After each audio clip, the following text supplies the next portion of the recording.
Yang paling sederhana adalah teman-teman bisa nyuci motor semua, pasti tanpa skill, semua bisa mengerjakan. Tapi pertanyaannya, kenapa kok tukang cuci kok masih ramai, tukang cuci motor atau istilahnya cuci mobil, cuci motor, kenapa kok masih ramai? Assalamualaikum warahmatullahi wabarakatuh. Ketemu lagi di Santo SBM Channel. Hari ini saya mau menanggapi pertanyaan dari teman saya. Jadi ada teman yang bertanya, Mas, sampean kan usaha bengkel, buka bengkel, terus kemudian yang dikerjakan kan ya yang pasti kan bongkar pasang mesin, kemudian perawatan sepeda motor, ya dan lain-lain, umumnya istilahnya bengkel sepeda motor kan. Terus kenapa sampean kok bikin konten tutorial cara bongkar pasang, kemudian manajemen bengkel atau mungkin dan yang lain-lain lah. Pertanyaan intinya, apa nggak takut Mas, sampean usaha bengkel terus kemudian sampean bikin tutorial, sampean bikin cara bongkar pasang, cara bongkar ini, cara bongkar itu, nanti kalau semua orang tahu terus gimana Mas? Nah, itu pertanyaan yang dilontarkan ke saya. Nah, mungkin yang perlu kita pahami mindset kita ya, artinya cara berpikir orang kan masing-masing kan berbeda. Boleh orang berpendapat bahwa bikin konten mungkin nanti berakibat bengkelnya semua orang bisa, terus semua orang servis sendiri, bengkel jadi sepi, ya monggo yang punya pendapat seperti itu. Cuman kalau saya berpendapat berbeda, karena pendapat saya gini, saya bikin istilahnya tutorial atau mungkin cara bongkar pasang atau mungkin tentang manajemen bengkel, prinsip saya hanya berbagi saja, berbagi atau saya sharing apa yang sudah saya lakukan, apa yang pernah saya lakukan, dan apa yang istilahnya pengalaman saya apa sih di dunia bengkel ini, atau mungkin di bidang bengkel ini apa sih yang saya bisa. Nah, yang saya bisa semua saya share. Kenapa? Karena menurut saya simple saja sebetulnya. Jadi prinsip saya sederhana. Prinsipnya gini, jadi kalau usaha atau kerja atau apapun itulah, istilahnya berhubungan dengan pekerjaan bisa ditiru, usaha bisa ditiru, tapi kan rezeki kan nggak bisa ditiru. Nah, jadi ketika teman-teman bisa terus kemudian saya rugi, saya nggak rugi karena saya berbagi. Artinya ketika teman saya bisa kan saya berarti beruntung, nambah satu orang lagi yang bisa. Ilmunya itu berarti jadi ilmu yang bermanfaat. Itu pertama, istilahnya apa? Jangan takut ketika ada orang lain bisa terus kemudian berakibat ke bengkel kita jadi sepi. Enggak seperti itu. Hidup itu enggak sesulit itu. Jadi hidup itu ya sederhana saja, bahwa apa yang kita bisa, apa yang kita mampu, ya dibagikan saja, di-share saja. Jadi ketika kita share, orang lain itu bisa karena melihat tutorial dari kita atau karena melihat video kita, disitulah nilai yang nggak bisa diukur pakai uang. Nah, terus saya balik bertanya, mungkin teman-teman yang punya mindset bahwa wong bengkel kok bikin konten tentang bengkel, dapurnya kok dibuka semua.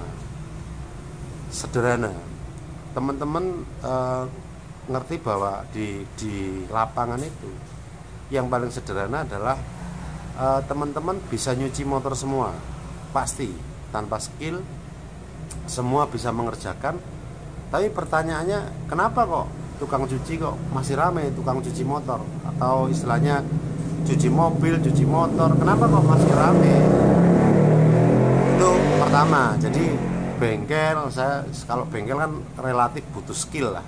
Ini yang nggak skill, tanpa skill, nyuci motor saja, nyuci motor, nyuci mobil, pasti semua bisa. Tapi faktanya kan tukang cuci motor, cuci mobil juga rame itu.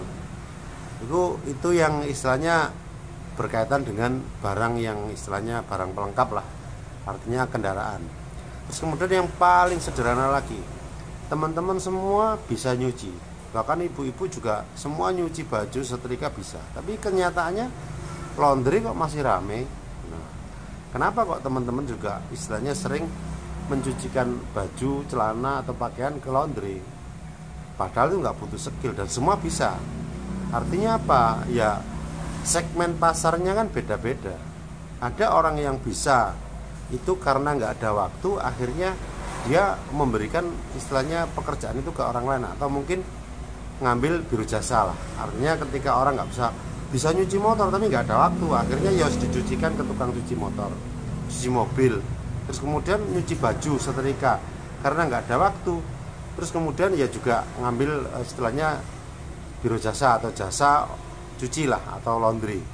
Nah terus kemudian ketika teman-teman istilahnya berpikir, ada juga orang yang berpikir gini, kalau semua saya kerjakan nanti istilahnya saya kan berarti mengambil rezeki orang lain. Contohnya, wong aku sok nyervis, terus kemudian nyuci motor masa tak cuci sendiri. Ya sudahlah, berbagi rezeki, saya cucikan ke cuci motor.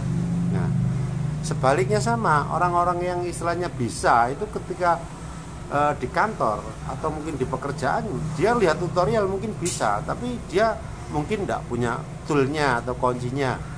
Kemudian mungkin dia nggak pede juga, tapi mungkin juga dia juga berpikiran bahwa islah servis tak kasihkan ke bengkel saja, ngapain tak kerjakan sendiri, sudahlah bagi-bagi rezeki. Ada juga yang seperti itu. Artinya bahwa setiap orang itu punya kebutuhan masing-masing, punya keahlian masing-masing. Dan jangan khawatir, jangan istilahnya takut ketika kita berbagi ilmu kemudian rezeki kita dikurangi. Tidak seperti itu. Artinya rezeki kita sudah ada yang ngatur. Kembali lagi, usaha bisa ditiru, pekerjaan bisa ditiru, tapi rezeki tidak bisa. Itu menurut saya. Jadi sederhana hidup itu, bahwa ya kita berbagi itu nggak hanya uang, tapi berbagi pekerjaan, berbagi istilahnya sesuatu yang kita bisa, terus kemudian kita ke orang lain minta tolong, itu juga berbagi gitu. Artinya apa? Ya jangan diartikan bahwa berbagi itu hanya uang. Jadi yang kita bagi itu juga pekerjaan. Kemudian hal-hal lain lagi yang mendasari bahwa kenapa saya istilahnya membuat video, kemudian saya bikin channel tentang bengkel ini. Menurut saya gini, banyak orang yang memang nggak paham bengkel, nggak paham teknik, tapi karena kebutuhan konten dia bikin konten. Nah ketika bikin konten itu atau YouTube itu dipenuhi dengan istilahnya tanda kutip, saya ngomong tanda kutip itu kan tidak semua, tapi ada beberapa yang memang basicnya bukan dari teknik, basicnya bukan dari mekanik, tapi memang dia bisa aja otak-atik, akhirnya bikinlah konten. Nah, kan ya ketika bongkar itu kan semua orang bisa bongkar, tapi kan cara yang benar itu seperti apa, itu perlu kita pelajari juga. Artinya apa ya, saya hanya ngimbangin aja bahwa ketika ada teman-teman bikin konten bengkel, saya pengalaman saya di bengkel, saya bekerja di bengkel lama, maka saya bikin konten itu. Siapa tahu ilmu saya ada manfaatnya, ada istilahnya yang ketika lihat channel saya, lihat video saya, oh bisa membantu itu. Terus kemudian buat teman-teman yang istilahnya bukan mekanik tapi melihat konten terus kemudian belajar, mereka kebanyakan itu tidak ingin nyervis motornya sendiri, tapi mereka hanya antisipasi ketika motornya mogok, ketika motornya ada masalah di jalan, saat-saat darurat, saat-saat urgent.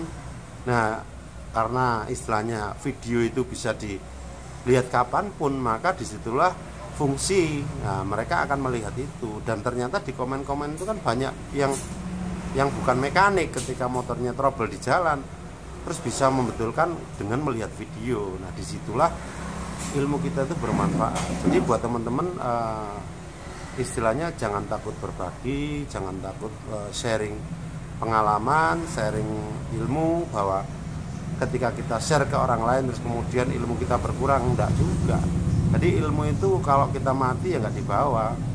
Ya artinya apa? Kalau ilmu kita bermanfaat, ada yang bisa kita tinggalkan, ya disitulah manfaatnya kita sesama manusia, sebagai manusia. Jadi kita jadi ilmu yang bermanfaat. Oke ya, intinya buat teman-teman yang punya mindset bahwa mau bengkel kok bikin tutor bengkel, bikin konten bongkar pasang, nanti kan bengkel jadi sepi. Mohon maaf, menurut saya itu kurang tepat, karena prinsipnya bahwa rezeki bukan kita yang ngatur, tapi kalau pekerjaan bisa ditiru, usaha bisa ditiru, tapi rezeki nggak bisa ditiru. Oke, terima kasih, mudah-mudahan ada manfaatnya. Selamat belajar. Wassalamualaikum warahmatullahi wabarakatuh.